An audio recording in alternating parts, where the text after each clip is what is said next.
आगे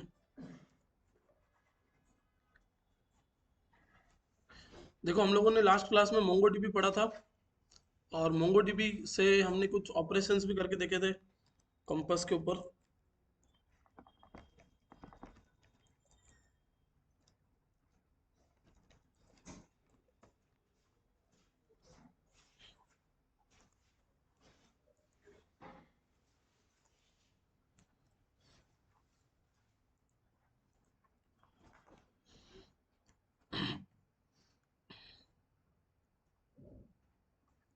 आज हम एक डमी डेटाबेस बनाने वाले हैं, जो कि स्कूल पर रिलेटेड होगा।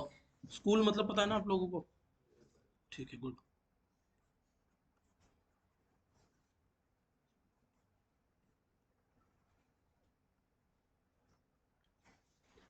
ओके, तो अब इस डेटाबेस में हम लोगों को क्या करना है? एक स्कूल का डेटाबेस होगा, और उस डेटाबेस में हमारे पास में कुछ टीचर्स होंगे, स्टूडेंट्स होंगे। ठीक है, टीचर स्टूडेंट, फिर उसके बाद में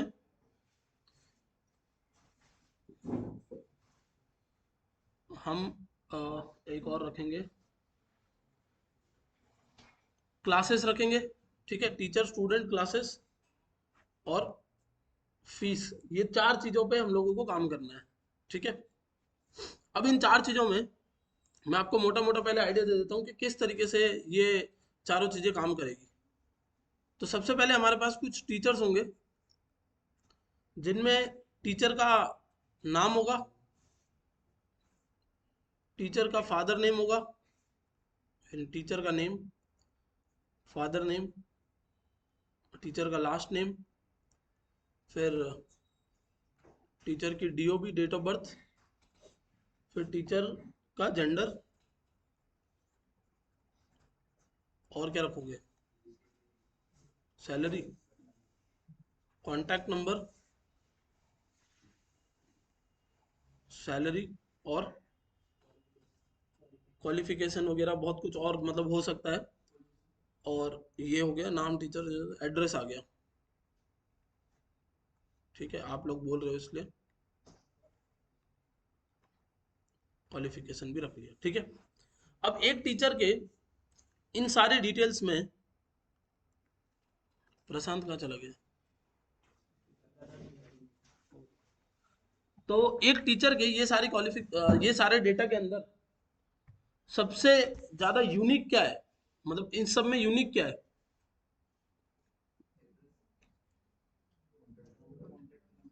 और और ये सारे डेटा के अंदर आपके लिए क्या यूनिक है? कॉन्टेक्ट नंबर यूनिक है। गुड। अब इसी तरीके से स्टूडेंट्स का एक स्ट्रक्चर बनाना है। ठीक है, चलो, स्टूडेंट के लिए भी क्या होगा? स्टूडेंट का नेम, स्टूडेंट के फादर का नेम, स्टूडेंट का लास्ट नेम, स्टूडेंट की डीओबी, स्टूडेंट का जेंडर, स्टूडेंट का कॉन्टैक्ट, स्टूडेंट का एड्रेस, क्लास नहीं आएगा इधर,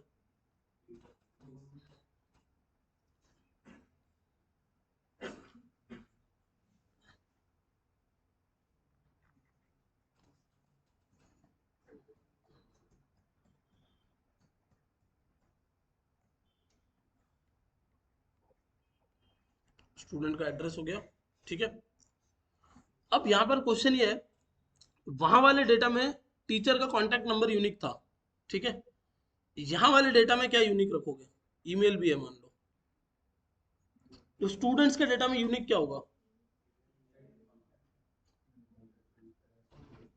देखो, टीचर्स के डेटा में इसलिए एक डेटा यूनिक निकल पाया क्योंकि टीचर्स, मतलब ऑब्वियसली 5 साल का तो टीचर आएगा नहीं, 4 साल का तो टीचर आएगा नहीं, बड़ी एज का ही बंदा आएगा।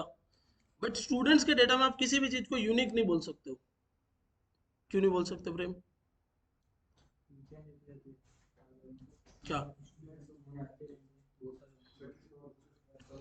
10 स्टूडेंट्स का डेटा अगर मैं निकालूं तो उसमें यूनिक क्या है वो मेरे को कैसे पता चलेगा?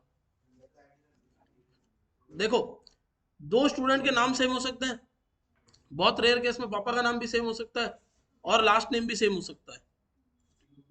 डेट ऑफ बर्थ भी हो सकती है और जेंडर तो सेम हो गई, ऐसे तो नहीं है कि एक लड़का और एक लड़की एडमिशन लेके बस खाली। कॉन्टैक्ट नंबर सेम कभी होगा? अगर फर्स्ट क्लास का स्टूडेंट है तो उसके उसके पास खुद का तो फोन नंबर है नहीं, तो वो किसके डलवाएगा? पापा के। फर्स्ट क्लास के स्टूडेंट का बड़ा भाई जो है वो सेकंड क्लास में पढ़ता है या थर्ड क्लास में पढ़ता है, तो पापा तो दोनों के सेम है, मम्मी सेम है, दोनों सेम घर पे रहते हैं, कॉन्टैक्ट नंबर एड्रेस दोनों सेम हो गए। तो अब यहाँ पर क्या आ रहा है कि आप इन दोनों डेटा के बीच में तो कुछ यूनिक बता सकते हो।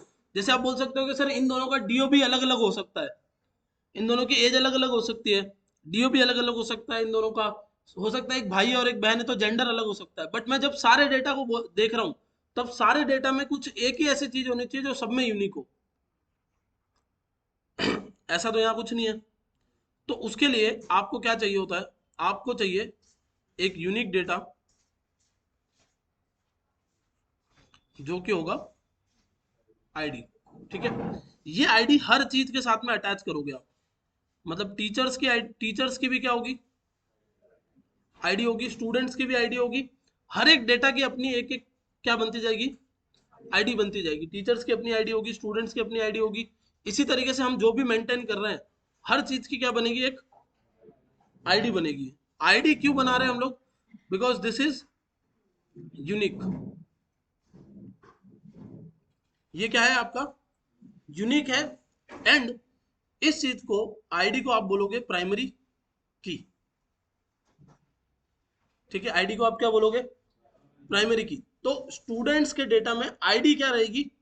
यूनिक रहेगी। और आईडी को आप हमेशा क्या बोलोगे? प्राइमरी की बोलोगे। ठीक है, समझ में आ रहा है यहाँ तक? हर किसी के डेटा में एक ना एक आईडी होगी। यहाँ तक कोई कंफ्यूजन? अब ये टीचर्स और स्टूडेंट्स का डेटा हो गया। और किसका डेटा चाहिए था आपको? क्लासेस और फीस का। तो चलो, क्लासेस का स्ट्रक्चर कैसा होगा? क्लासेस के अंदर क्लास की एक आईडी, फिर क्लास का एक समझ लो कोई ना कोई नाम होगा, जैसे जैसे सेकेंड बी ऐसे करके कुछ नाम हो गया। फिर उसके बाद में क्लास का रूम नंबर कौन सा है, कौन से रूम में चल रही है क्लास। ठीक है, ये हो गया। फिर क्लास का टीचर कौन है। अब क्लास टीचर भी तो होता है हर क्लास में। तो ये जो ऊपर टीचर्स है ना, इनमें ही तो, इनमें से ही तो कोई होगा यहाँ का क्लास टीचर।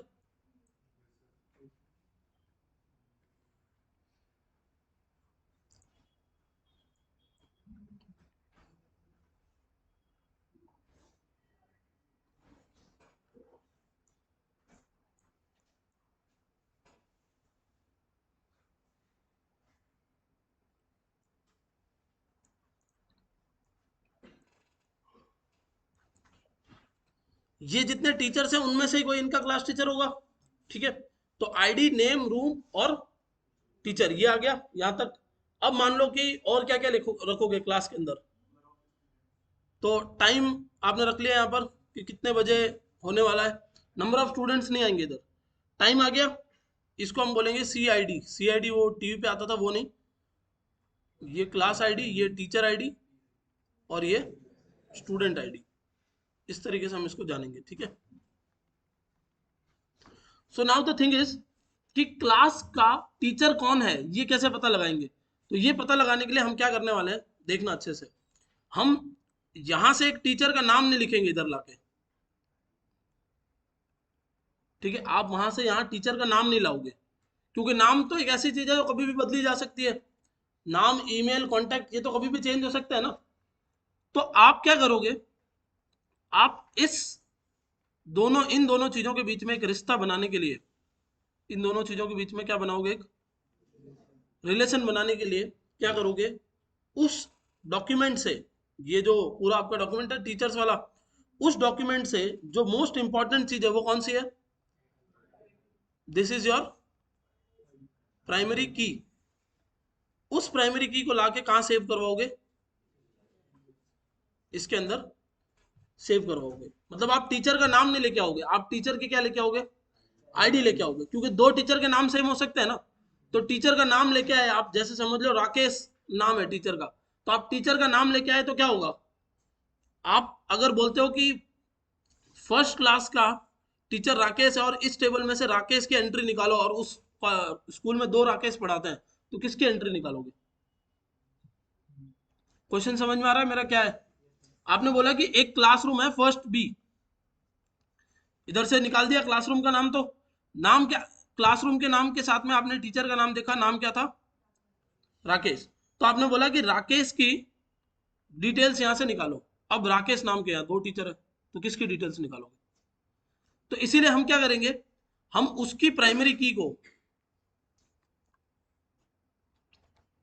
यहां पर लाकर स्टोर करवाएंगे, मतलब हम उस टीचर की आईडी स्टोर करेंगे, ना कि उसका नाम। आप आपका पैन कार्ड बनाते हो, पैन कार्ड के साथ में क्या लिंक होता है? आपका आधार कार्ड लिंक होता है। आपका बैंक अकाउंट बनाते हो, उसके साथ क्या लिंक हो रहा है? आपका आधार कार्ड लिंक हो रहा है। आपको आधार कार्ड क्यों लिंक कर रहे हैं? क्योंकि आधार कार्ड एक यूनिक चीज है। नाम भी तो डाल सकते थे, खाली आधार कार्ड की जगह नाम लिख देते, बट नाम तो बहुत सारे लोगों का सेम हो सकता है ना। ऐसे ही आप क्या करोगे, जिन दो टेबल्स के बीच में रिश्ता बनाना होगा, या जिन दो डॉक्यूमेंट्स के बीच में रिश्ता बनाना होगा, वो रिश्ता कैसे बनाओगे? उस टेबल की प्राइमरी की इस टेबल में क्या बनेगी, या उस डॉक्यूमेंट की प्राइमरी की इस डॉक्यूमेंट में आके क्या बनेगी? फॉरेन की बनेगी, ठीक है, यहां पर आएगी, और वो क्या कहलाएगी? फॉरेन की कहलाएगी। मतलब उसकी प्राइमरी की जब इस के अंदर आके स्टोर होगी, तो वो चीज क्या कहलाएगी? प्राइमरी की कहलाएगी, सॉरी फॉरेन की कहलाएगी। उसकी प्राइमरी की इसके अंदर आप स्टोर कर रहे हो, ताकि दोनों के बीच में क्या बना सको? एक रिश्ता बना सको, ठीक है। कोई कंफ्यूजन यहां तक? सेम कहानी है स्टूडेंट की क्लास के साथ में। स्टूडेंट भी तो किसी न किसी क्लास में पढ़ रहा होगा ना, तो क्लास का रिश्ता किसके साथ बनेगा? स्टूडेंट के साथ भी बनेगा।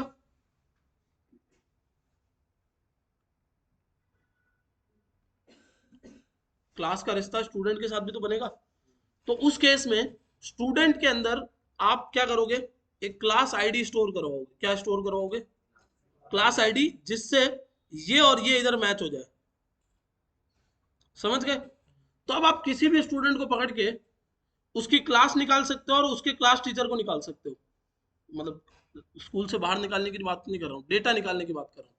आप किसी भी स्टूडेंट के उस डेटा की मदद से क्लास पे जा सकते हो, और क्लास से उसके टीचर पे जा सकते हो।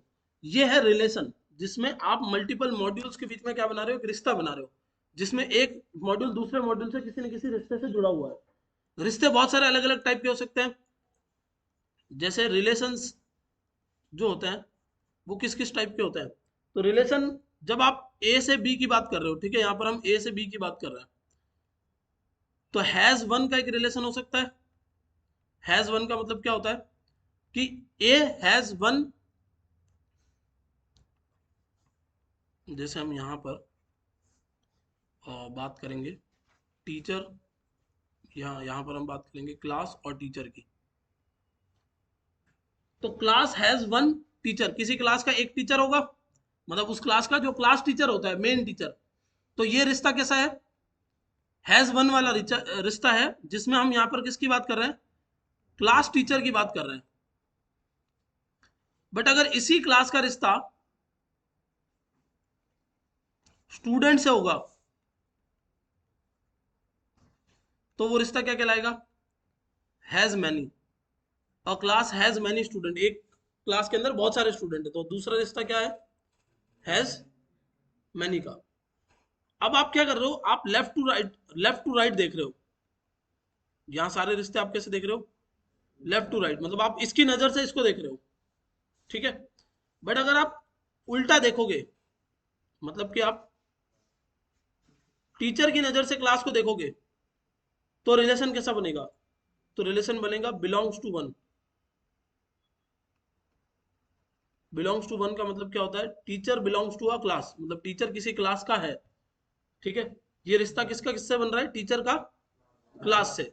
वैसे ही अगर स्टूडेंट का क्लास से रिश्ता बनाएंगे, तो क्या बनेगा? बिलोंग्स टू वन या belongs to many? Belongs to one. क्यों? क्योंकि एक स्टूडेंट एक ही क्लास का होगा ना, मल्टीपल क्लासेस का तो होगा नहीं। तो इस तरीके से क्या बनता है, मल्टीपल डेटा के बीच में, मल्टीपल डॉक्यूमेंट्स के बीच में रिश्ते बनते हैं, जिसमें टीचर और स्टूडेंट का रिश्ता बता दिया, मतलब टीचर और क्लास का रिश्ता बता दिया मैंने आपको, टीचर और क्लास का रिश्ता, क्लास से टीचर का रिश्ता, या क्लास से स्टूडेंट का रिश्ता, या स्टूडेंट से क्लास का रिश्ता। अब फीस की बात करते हैं अगर हम लोग, तो फीस वाला भी तो एक मॉड्यूल था। तो फीस वाले मॉड्यूल में क्या क्या एंट्रीज आएगी? फीस वाले मॉड्यूल में एंट्री आएगी कितने रुपए, आईडी तो सब में बनेगी, ये तो आंख बंद करके आपको याद रखना है, ठीक है। कितने रुपए किस स्टूडेंट के कौन सी क्लास के लिए और कौन सी डेट को डिपॉजिट हुआ, किस स्टूडेंट के, यानी जैसे समझ लो स्टूडेंट एक्स ने क्लास फर्स्ट के लिए कितने रुपए डिपॉजिट किए, 50,000 रुपए डिपॉजिट किए, कब किए, तो मान लो आज किए। तो क्या हो रहा है इधर, यहां पर क्या रिलेशन बन रहा है, या क्या फीस के अंदर क्या क्या डिपॉजिट कर रहे हो आप, स्टूडेंट की आईडी भी आएगी और टीचर सॉरी क्लास की आईडी भी आएगी और डेट की डिटेल्स आएगी। ये दोनों क्या बनेगी, फॉरेन की। क्यों है फॉरेन की, क्योंकि कहीं और से आ रही है इधर, ठीक है। इससे फीस का एक रिश्ता बन जाएगा किस किस के साथ, क्लास के साथ। और जैसे समझ लो एक स्टूडेंट है फर्स्ट क्लास में, फिर वो गया सेकंड में, फिर वो गया थर्ड में, तो ये जो फीस वाला डेटा है ना, वो हर एक एक डेटा को स्टोर करके रखेगा। बोलेगा कि फर्स्ट क्लास के लिए तुमने ये पैसे दिए हुए, सेकंड के लिए थोड़ी दिए हुए। स्टूडेंट बोलेगा कि मैंने फीस तो दे रखी है ऑलरेडी। तो अगर आपने क्लास स्टोर नहीं की, तो फिर इसका मतलब क्या है, स्टूडेंट ने फीस दे रखी है, अब उसने वो पैसे जो जमा कराए वो कौन सी क्लास में करवाए थे या कौन सी क्लास के लिए करवाए थे, इसकी तो कोई डिटेल्स नहीं है। सेम चीज है, जब ये पता करना होगा कि इस क्लास के अंदर, फर्स्ट क्लास के अंदर किस किस स्टूडेंट की फीस ड्यू है, तो यहां से वहां एक रिश्ता तो होना चाहिए। तो फर्स्ट क्लास से सीधा पता चल जाएगा इस स्टूडेंट की फीस ड्यू है। समझ में आ रहा है, या समझ लो ये पता लगाना है या ये डेटा एनालाइज करना है कि समझ लो जनवरी 2024 में किस क्लास से, समझ लो एक कॉलेज है, एक स्कूल है जिसने 1 करोड़ रुपए का कलेक्शन किया। अब उनको अगर ये पता लगाना है कि हमने फर्स्ट क्लास के बच्चों से कितना कलेक्शन किया, सेकंड क्लास के बच्चों से कितना किया, थर्ड क्लास के बच्चों से, फोर्थ क्लास के बच्चों से, फिफ्थ के बच्चों से, सिक्स के बच्चों से, सेवन्थ के बच्चों से, एट्थ के बच्चों से, अगर ये उनको पता लगाना है तो कैसे लगाएंगे। फीस का क्लास के साथ एक रिलेशन होगा, तो क्लास के बेस पे फीस से डेटा निकाल के ले आएंगे। समझ में आ रहा है, इस चीज को टेक्निकली बोला जाता है ज्वाइंट्स। ये ज्वाइंट्स नहीं है, ज्वाइन है। ज्वाइन का मतलब है कि दो डॉक्यूमेंट एक साथ में मिलके एक डेटा प्रोड्यूस कर रहा है। समझ में आ रहा है, तो ये आपका पूरा डेटाबेस का मोटा मोटा लॉजिक होता है।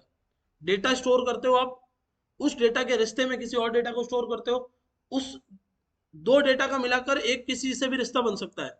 जैसे मैं आपको, जो हम लोग ई कॉमर्स वेबसाइट में बनाने वाले हैं, जैसे एक एग्जांपल मान लो कि आपने कोई ई कॉमर्स वेबसाइट बना रही है, तो उसमें आपके पास कैटेगरी है, उसमें आपके पास कलर है, और उसमें आपके पास प्रोडक्ट्स है। अब category A B C D, colour X Y Z P, और प्रोडक्ट ए बी सी के रिश्ते में ए है। Product A B C A category से बिलोंग करता है, और उसमें दो कलर ऑप्शंस है, क्या क्या, एक्स और वाई। बन गया रिश्ता, कैटेगरी का प्रोडक्ट से रिश्ता है और कलर का भी प्रोडक्ट से रिश्ता है। क्या रिश्ता है कि इस कैटेगरी का प्रोडक्ट है और इतने इतने कलर में अवेलेबल है। जैसे पी क्यू आर नाम का एक प्रोडक्ट है, वो कैटेगरी सी से बिलोंग करता है और एक्स वाई पी ये तीन कलर्स में अवेलेबल है। समझ में आ रहा है क्या हो रहा है, पूरा डेटाबेस आपका इसी के तरीके से काम करेगा। पूरे डेटाबेस में आपको हर जगह पर एक डेटा स्टोर करवाना है, जरूरत पड़ने पे उसके रिलेशन में कोई और डेटा को स्टोर करवाना है। जैसे समझ लो आप बैंक अकाउंट जाते हो, मतलब बैंक में जाते हो, तो बैंक में जाके आप क्या करते हो, आप अपना आधार कार्ड नंबर दिया, सॉरी आप अपना अकाउंट नंबर देते हो, आपके अकाउंट नंबर से रिवर्स वो सब कुछ चेक कर लेते हैं। आपका आधार कार्ड नंबर आ गया, आपके आधार कार्ड नंबर से हो सकता है आपकी कोई और डिटेल आ जाए ओटीपी लेके, बट चलो वहां से हट जाए अगर, तो आपके सिर्फ अकाउंट नंबर पता करके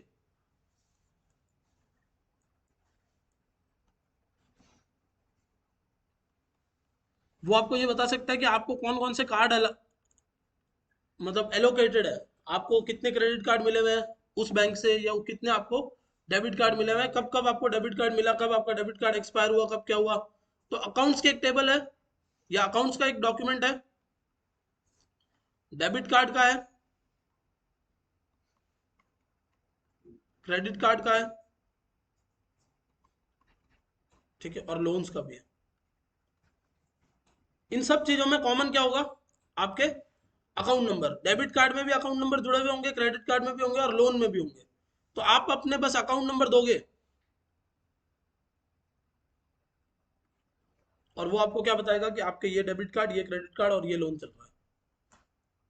हो सकता है, कंसेप्ट समझ में आ रहा है? कोई शंका समस्या? फॉरेन की मतलब कि जब किसी और डेटा, किसी और डॉक्यूमेंट की प्राइमरी की आपके डॉक्यूमेंट में स्टोर की जा रही है, टीचर्स की प्राइमरी की क्लासेस में स्टोर की जा रही है, तो वो फॉरेन की है, क्योंकि वो कहीं और से है। फॉरेन का मतलब क्या होता है, फॉरेनर्स का मतलब क्या होता है, बाहर से आए हुए। तो ये डेटा इसका खुद का नहीं है, ये कहीं और से आया हुआ है इसके अंदर। हाँ, टीचर्स की क्लासेस के लिए फॉरेन की है, वैसे स्टूडेंट्स में क्लास आईडी फॉरेन की है, फीस के अंदर स्टूडेंट आईडी और क्लास आईडी फॉरेन की है। जो कहीं और से आता है हमारे यहाँ, वो फॉरेन की कहलाती है। समझ में आ रहा है क्या बोल रहा हूँ? ठीक है, कुछ पूछना है यहाँ तक में? चले नेक्स्ट।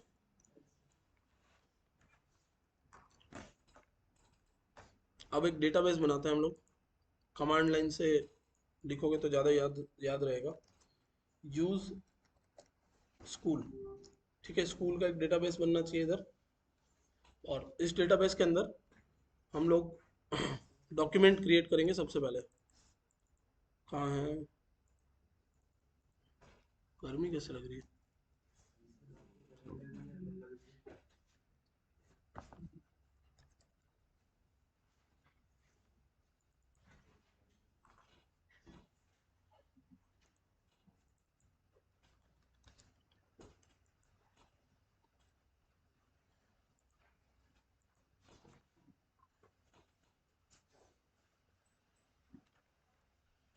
सबसे पहले एक कलेक्शन क्रिएट करना है, तो db डॉट क्रिएट कलेक्शन। और क्या बनाना है हमें, टीचर्स वाला कलेक्शन बनाना है। ठीक है, ओके वन लिखा हुआ आया, मतलब बन गया होगा। इधर चल के रिफ्रेश करके देखो, ये आ गया स्कूल। ठीक है, ये उड़ा देते हैं, बहुत सारा पड़ा है।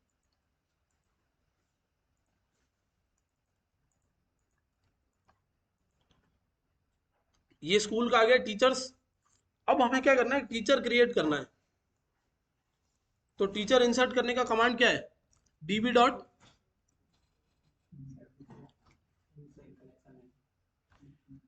Teachers dot insert one. एक टीचर इंसर्ट करना है, आपने ऑब्जेक्ट पास कर दिया। एक काम करते हैं, ये कमांड पूरा पूरा हम अपने VS कोड पर लिखते चलते हैं।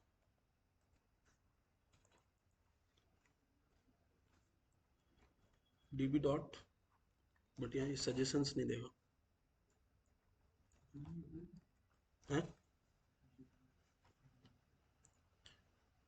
ठीक है, इंसर्ट वन में आपने यहाँ पर डाल दिया टीचर का नाम, क्या नाम रखना था, नाम यहाँ पर रख दिया।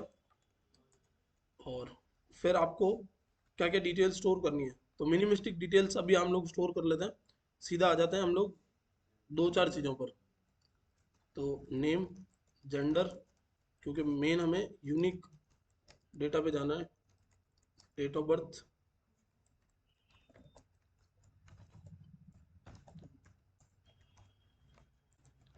ओरिजिनल नहीं है। ठीक है, सैलरी तो बता ही सकता हूँ मैं आपको।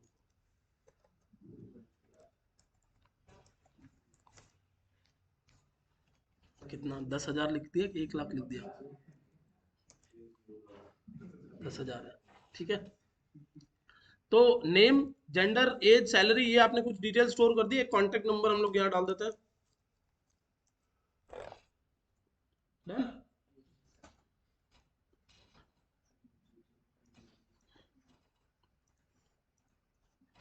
ये एक डेटा आ गया। नेक्स्ट क्या करना है, तो ये हमने एक टीचर स्टोर किया, ऐसे एक और टीचर स्टोर करते हैं। तो और कौन सा टीचर, कौन बनना चाहता है और टीचर? प्रेम, आपको बनना है? डेट ऑफ बर्थ क्या है आपके?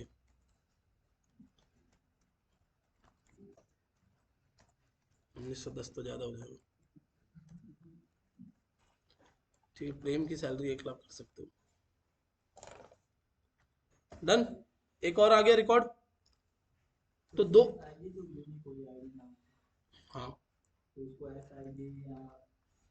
वो हम नहीं बना सकते, वो अंडरस्कोर आईडी फिक्स है, वो मतलब हमें चेंज करने की जरूरत ही नहीं है। वो तो आपको समझने के लिए थी बस, वो तो आपको समझाने के लिए थी। ठीक है, तो ये हमने टीचर्स के दो डेटा को स्टोर कर दिया, dB dot teachers dot find. जब आप लिखोगे तो ये दोनों टीचर्स आपके पास निकल के आ गए। अब इसी तरीके से डेटा स्टोर करेंगे किसका? क्लासरूम का। तो 2-3 क्लासरूम में बना लेते हैं। तो dB dot create document, sorry create collection classes. अब अच्छे से देखना, जब भी आप डॉक्यूमेंट बना रहे हो तो वो हमेशा बहुवचन में यानी प्लूरल बनेगा, एक नहीं है उसके अंदर। जैसे मैंने टीचर्स स्टोर किया है, टीचर नहीं किया है। ठीक है, क्लासेस लिखा है, क्लास नहीं लिखा है। ये एक और आ गया। ठीक है, dB dot classes dot insert, और बहुत सारा एक साथ में इंसर्ट करना है। तो insert, insert many.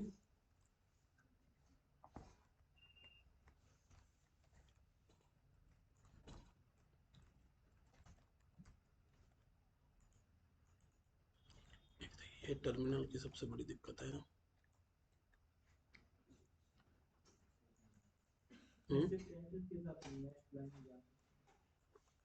Shift enter के साथ नेक्स्ट लाइन में जा सकते हैं। एक एरे बनाना है, ऑब्जेक्ट पास कर दो पहला, और अब क्लास बना रहे हो तो क्लास का मान लो हमने टाइटल ले लिया फर्स्ट,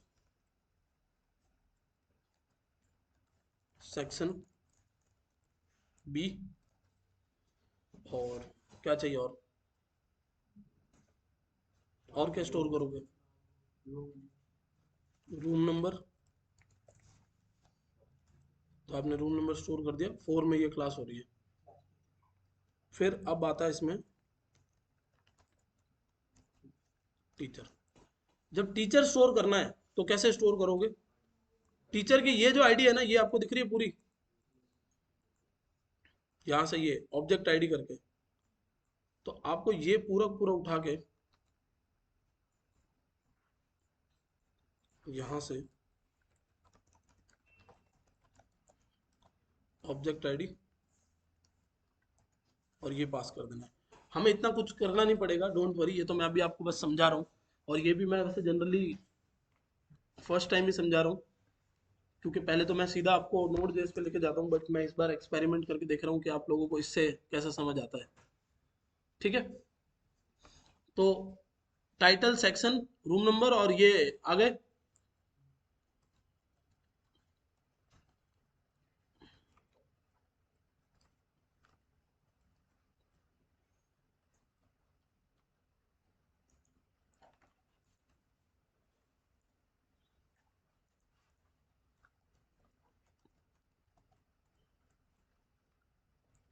एक ही डेटा इंसर्ट करते हैं, छोड़ो एक बार तो।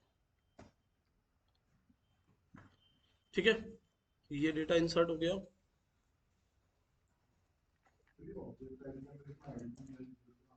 क्या कह रहे हो? ये बोल रहा है कि जीरो की पे इंसर्ट, दो आपने एरे बोला था ना, तो इसने बताया है कि मैंने डेटा इंसर्ट कर दिया है। अब क्योंकि आपने बोला था कि मल्टीपल डेटा होंगे तो उसको लगा कि बहुत सारे आने वाले हैं, बट आपने एक ही किया। तो अब देखो इधर, आपने बता दिया कि ये क्या है, टाइटल है, ये क्या है, सेक्शन है, और ये आपका क्लासरूम है, और ये उसका टीचर है। ठीक है, अब हम लोग यहाँ चलते हैं, और यही आईडी है। ठीक है, क्लियर करते हैं। DB dot find, dB dot classes dot find 1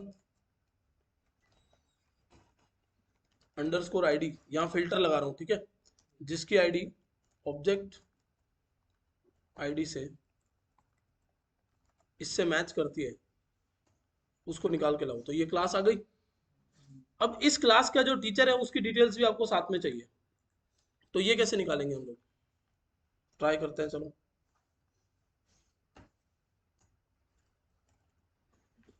find one dot लगा के, ये पॉपुलेट एक्चुअली उसका फंक्शन है, क्या कहते हैं, मंगूस का फंक्शन है। अपन को चलना है एक बार यहाँ पे,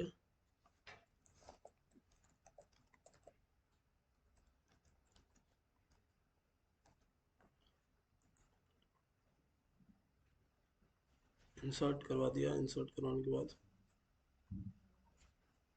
व्यू नहीं बनाना है,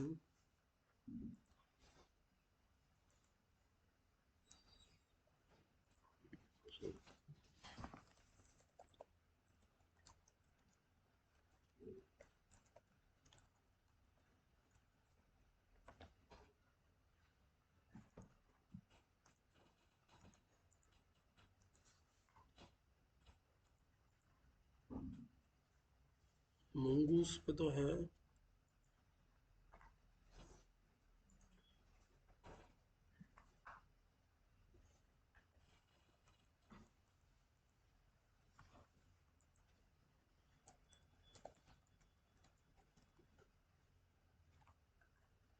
चैट जीपीटी से कोड लेके आता हूँ।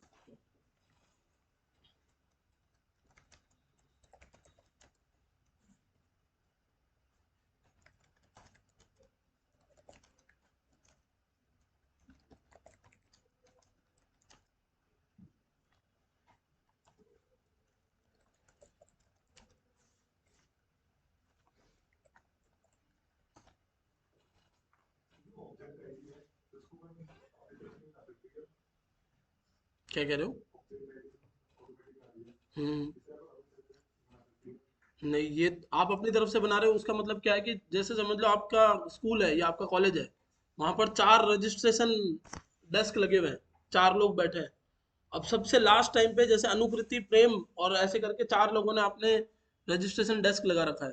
अनुकृति ने एक बंदे को रजिस्टर किया, फिर अब अनुकृति क्या करेगी, चिल्ला के बोलेगी कि मैंने लास्ट ये रजिस्ट्रेशन नंबर डाले हैं, तब अगला बंदा उससे +1 रजिस्ट्रेशन नंबर डाले, यही होगा। ऐसे पैरेलली अगर 10 लोग एक साथ में काम कर रहे हैं, तो किसका रजिस्ट्रेशन नंबर जाए और उससे फिर अगले वाले का +1 हो, वो कौन डिसाइड करेगा? वो हम अपन तो नहीं कर सकते, क्योंकि हम इसको चीज को मैनेज कैसे करेंगे? ये तो सीक्वेंस वाइज या एक कुछ ऐसा डेटा होना चाहिए ना कि जो यूनिक हो, तो अब वो यूनिक डेटा या तो आप प्रोड्यूस कर पाओ, बट अगर आप नहीं प्रोड्यूस कर सकते हो तो आपने क्या किया है, वो काम किसको दिया हुआ है? मोंगोडीबी को खुद को दिया हुआ है, मोंगोडीबी उस चीज को प्रोड्यूस करेगा। समझ गए? इसको ना थोड़ा सा अलग तरीके से हम लोगों को करना पड़ेगा।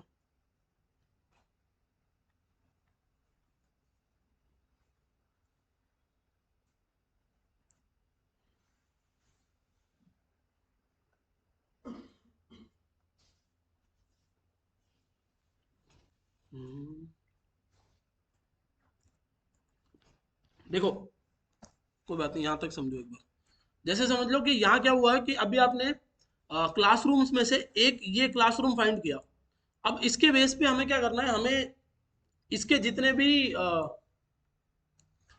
मतलब इस क्लासरूम का जो टीचर है उस क्लासरूम के अंदर से वो डेटा निकाल के लेके आना है। तो डीबी डॉट क्लासेस डॉट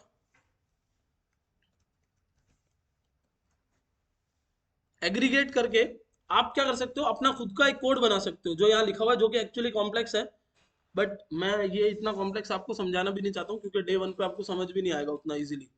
तो यहाँ पर क्या है, जैसे ये जो प्रोफाइल्स है ना, वो आपके लिए टीचर्स वाला डेटा है।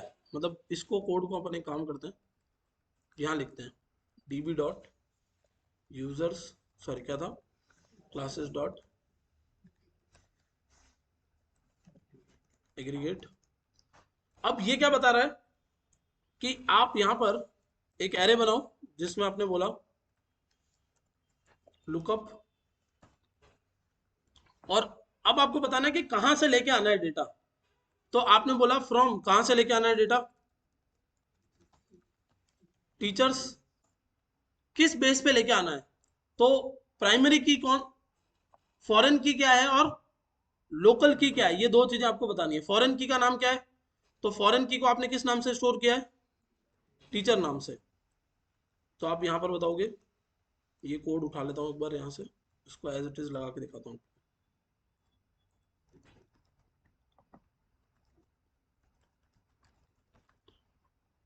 तो हमने क्या बोलना है, कहां से लेके आना है डेटा, टीचर्स में से। फिर लोकल की क्या है, तो लोकल की का नाम है हमारा अंडरस्कोर आईडी,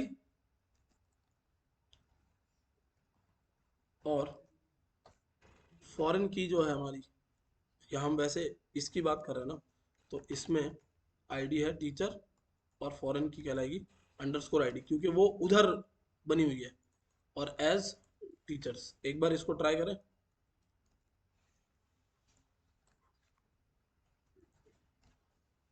तो इधर डाल के देखते हैं।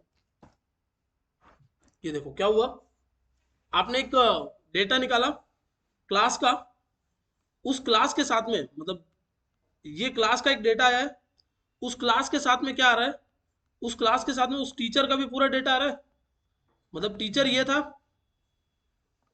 और इस टीचर के बेस पे आपने उस पूरे टीचर की डिटेल निकाल ली, कि जो इस क्लासरूम में पढ़ाता है उस टीचर की ये डिटेल्स हैं। अब जैसे मैंने आप लोगों को लास्ट बताया था कि हम जो पढ़ रहे हैं वो डेटाबेस किस तरीके का है,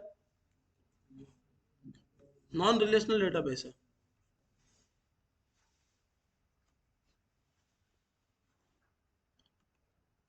ठीक है, नॉन रिलेशनल डेटाबेस का मतलब है कि यहाँ जो डॉक्यूमेंट्स बनते हैं उनके अंदर आपस में कोई रिश्ता बनाने का तरीका है ही नहीं। आप यहाँ पर चैट जीपीटी पे जब हमने लिखा ना, तो अगर आप चेक करोगे तो चैट जीपीटी की सबसे पहली लाइन क्या थी, देखना, MongoDB is a no SQL database, it does not support SQL style joins। तो आप जैसे कि आ, आपके रिलेशनल डेटाबेस में दो डेटा को जोड़ के डेटा लेके आ सकते हो, उसका डायरेक्ट कोई तरीका यहाँ पर नहीं है। बट उसका इनडायरेक्ट तरीका क्या है, कि उसका इनडायरेक्ट तरीका है कि आप क्या बना लो, एक लुकअप बना लो और उस तरीके से डेटा लेके आ सकते हो। ठीक है, अब ये जो काम आप लोगों ने अभी यहाँ पर किया, इस काम को जब हम नोड जेएस में करेंगे तो वो 1 सेकंड का काम है, मतलब उधर आपको दिमाग नहीं लगाना, क्योंकि नोड जेएस में आप प्योर मोंगोडीबी का कोड नहीं लिख रहे हो। नोड जेएस में आप क्या करने वाले हो, मोंगूज का कोड लिखने वाले हो, तो मोंगूज जो है वो पीछे ये सब चलाएगा आपके लिए। अब जैसे सेम एक एग्जांपल लेते हैं, और अब तक हमने क्या क्या बना दिया, तो db dot create collection students. ठीक है, स्टूडेंट्स नाम का एक कलेक्शन बन गया। फिर क्या करना है, तो db dot students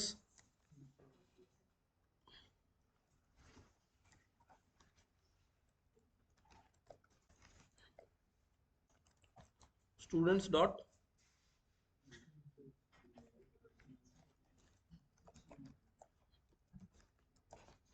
insert one, एक स्टूडेंट इंसर्ट करना है हम लोगों को, दिव्या, दिव्या की डीओबी।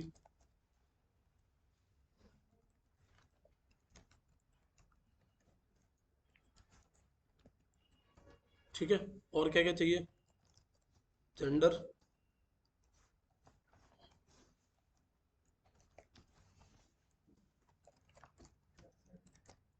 क्या हो, और आपको यहाँ पर क्या चाहिए, क्लास। अब आप क्लास अंडरस्कोर आईडी भी लिख सकते हो, आपके ऊपर है। तो ऑब्जेक्ट आईडी, और यहाँ पर आप क्या करोगे, कहाँ है,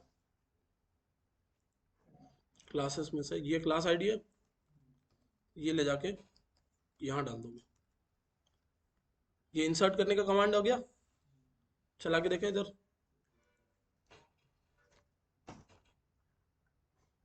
एक्नॉलेज ट्रू। ठीक है, इधर जाओगे तो स्टूडेंट्स में ये आ गया दिव्या। अब आप दिव्या का डेटा को चेक करते हुए क्या निकाल सकते हो, दिव्या को डेटा को चेक करते हुए क्लास की आईडी से क्लास की डिटेल्स निकाल सकते हो। जैसे समझ लो कि कोई पेरेंट आया और पेरेंट ने बोला कि भाई ये मेरे बच्चे का रजिस्ट्रेशन नंबर है, और उसको घर लेके जाने के लिए आया हूँ मैं, तो बहुत बड़ा स्कूल है, समझ लो 5-6 हज़ार बच्चे पढ़ते हैं। तो रजिस्ट्रेशन नंबर दिखाया, रजिस्ट्रेशन नंबर से उन्होंने चेक किया क्लासरूम, क्लासरूम से उन्होंने इंचार्ज के नंबर निकाले और इंचार्ज के नंबर निकाल के उसको फ़ोन किया और बंदा वो मतलब बंदा गया और लेके आ गया। तो जब ये पूरा पूरा एक रिलेशन बनेगा तो ऐसे कमांड कोई नहीं चला सकता, क्योंकि जो लोग सामने फ्रंट डेस्क पे बैठे हैं वो बेचारे डेवलपर थोड़ी है। वो क्या कर सकते हैं, सिर्फ स्क्रीन पे क्लिक कर सकते हैं, एंट्री करके सर्च का बटन दबा सकते हैं। तो डेवलपर कौन है, आप और मैं। हम क्या करेंगे, हम इस कोड को पीछे चलाएंगे उस क्लिक के ऊपर। जब यूजर क्लिक करेगा तो जैसे समझ लो आपका आधार कार्ड नंबर डाल के सर्च पे क्लिक किया, तो क्या होना चाहिए, जो डेटाबेस में जितने भी आधार कार्ड नंबर पड़े हैं उन सब पे वो सर्च चलना चाहिए, और उन पे वो सर्च चल के एक पर्टिकुलर क्या आ जानी चाहिए, डिटेल आ जानी चाहिए। समझ में आ रहा है क्या बोल रहा हूँ, पक्का। अब एक काम करते हैं, एक फीस की एंट्री भी डालते हैं, dB dot create collection fees, fees की एंट्री, और डीबी डॉट फीस डॉट, इधर ही लिख देता हूँ, इंसर्ट वन।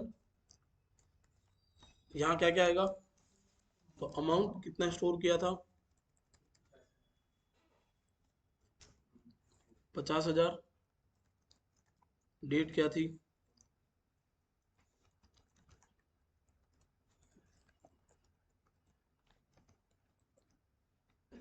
ठीक है, क्लास आईडी तो रहेगी रहेगी, और क्या रखोगे, स्टूडेंट की आईडी, ऑब्जेक्ट आईडी में स्टूडेंट की आईडी स्टोर करोगे आप। तो स्टूडेंट की आईडी कहाँ है,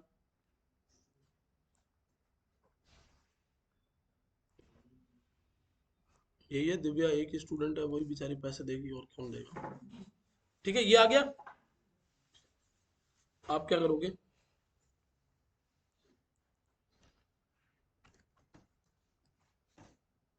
एक्नॉलेज ट्रू,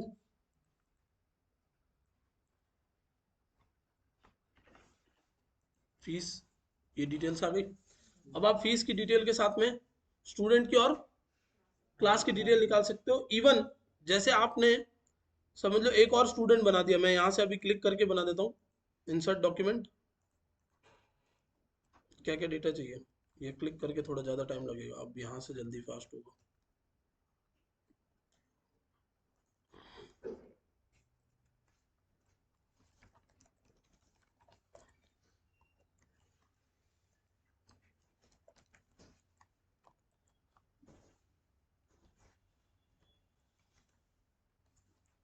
सेम क्लास में है, ठीक है, ये स्टूडेंट भी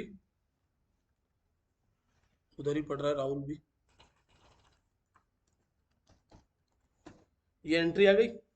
अब इस स्टूडेंट की हम लोग क्या कर रहे हैं, फीस की एंट्री डालेंगे। तो फीस वाला कहाँ है, ये रहा फीस वाला। इस स्टूडेंट की हमने फीस की एंट्री डाली 20,000 की, सेम डेट पे, बट स्टूडेंट आईडी चेंज होके ये हो गई। ये आपने फीस की एंट्री ली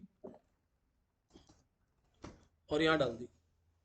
अब जब आप फीस डॉट फाइंड करोगे तो क्या होगा, तो आपने बोला dB dot fees dot find, क्या होगा, दोनों डेटा आ जाएगा। ठीक है, समझ में आया क्या हुआ। मान लो कि आपने बोला कि हमें सिर्फ एक ही स्टूडेंट की फीस फाइंड करनी है, या इस पर्टिकुलर स्टूडेंट की जितनी भी फीसेस हैं वो फाइंड करनी है, तो आप यहाँ पर क्या लगाओगे, फिल्टर लगा के आप सिंपली यहाँ बोल सकते हो कि dB dot fees dot find, और फाइंड में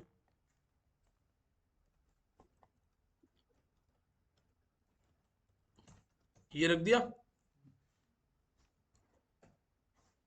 आ गई स्टूडेंट की फीस। समझ में आ रहा है। तो ये इस तरीके से आप क्या करते हो, मल्टीपल डेटा का एक रिलेशन बनाते हो, जिसमें डेटा का किसी न किसी के साथ कुछ ना कुछ रिश्ता है, और डेटा को आप फिल्टर आउट कर सकते हो। क्रिएट, रीड, अपडेट, डिलीट, ये जो 4 ऑपरेशन है, इनके बेसिस पे आप सब कुछ करने वाले हो। जैसे एग्जांपल के लिए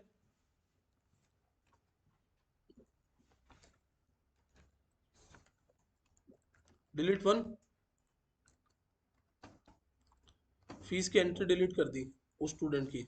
ऐसा करना मत कभी कहीं पे। सिर्फ एक स्टूडेंट की फीस की एंट्री बची है। मान लो कि इस स्टूडेंट की फीस की एंट्री में आपको पता चला कि अरे यार 10,000 नहीं है, सॉरी 50,000 नहीं है, तो आप क्या करोगे? DB dot fees dot update one, किसको अपडेट करना है? जिस स्टूडेंट की स्टूडेंट आईडी लिखा ना अपन ने, जिस स्टूडेंट की आईडी ऑब्जेक्ट आईडी ये हो, उसकी फीस में क्या करना है? अमाउंट को चेंज करके 40,000 करना है। हाँ, पहले सेट करोगे, डॉलर सेट,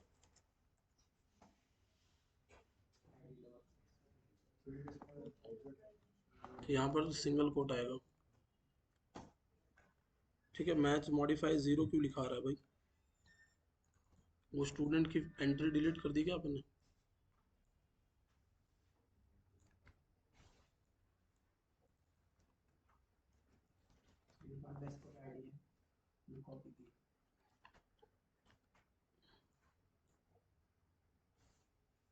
अच्छा, अरे इधर ऑब्जेक्ट भी नहीं लिखा। देखो, अगर इधर ऑब्जेक्ट नहीं लिखा हुआ है तो यहाँ भी मत लिखना।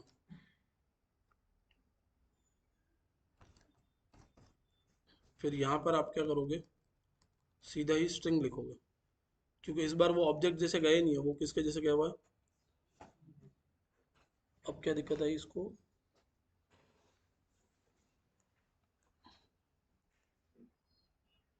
स्टूडेंट आईडी, अरे बट ये ऑब्जेक्ट आईडी जैसे स्टोर हुआ है तो ऑब्जेक्ट क्यों नहीं लिखा हुआ इधर? चलो वापस लेके आते हैं और लिखते हैं ऑब्जेक्ट।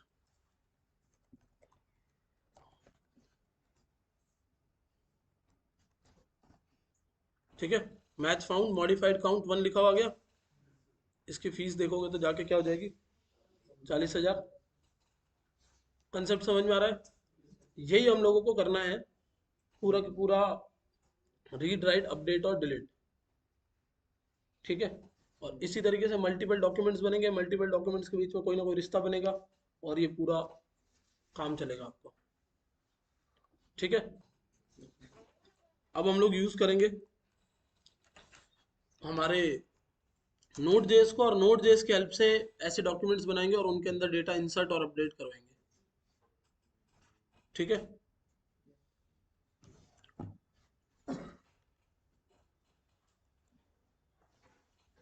ये जो पढ़ा है आपने इसको इम्प्लीमेंट करके आना।